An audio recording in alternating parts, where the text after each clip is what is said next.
হঠাৎ মনে হলো এ কি আমার নিজের নাম ওটা পড়ছে না কেন।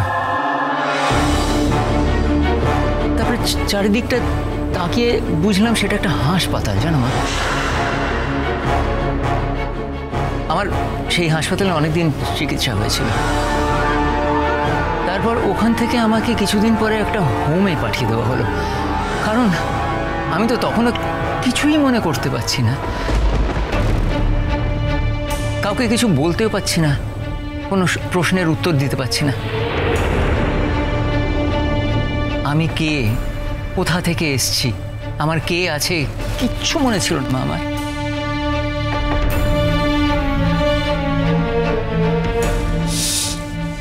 জাদু, আমি যদি একটু জানতুম, একটাবার যদি জানতুম, আমি তোকে এই কষ্টটা পেতে দিতুম না। তুই আমার একমাত্র ছেলে, তুই একমাত্র ছেলে। তারপর কবে সব মনে পড়লো তোমার দাদা ভাই?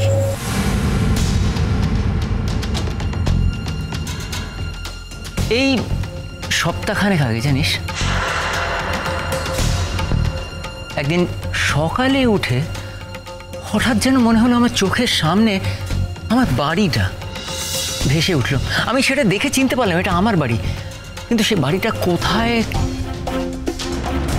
কিছু বুঝতে পারছিলাম না।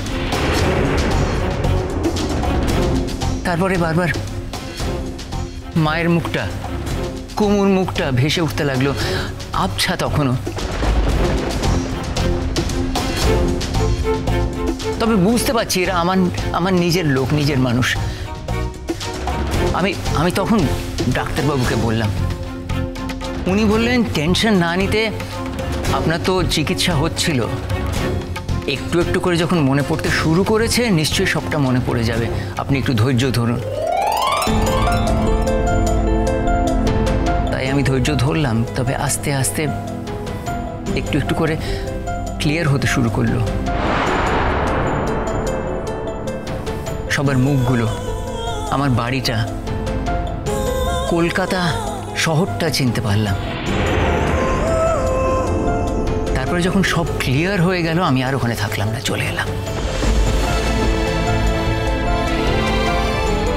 এত বছর হোমে ছিলিস, তো হঠাৎ একা একা ছেড়ে দিল? না না, আমি তো পালিয়ে এসেছি। আমি যখন ওদের বলেছিলাম, ওরা বলেছিল যে তোদের নাকি ফোন নাম্বার জোগাড় করে তোদের আমার কাছে নিয়ে আসবে। তোরা যদি আমাকে দেখে চিনতে পারিস তবেই আমাকে তোদের সঙ্গে ছাড়বে। আমার তস হয়নি।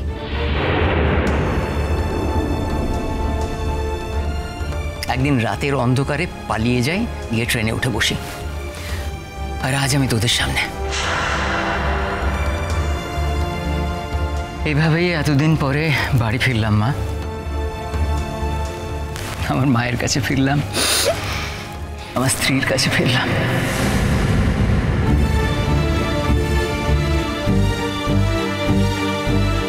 জীবনে কত কিছুই না ঘটে, এমন আশ্চর্য ঘটনাও ঘটে।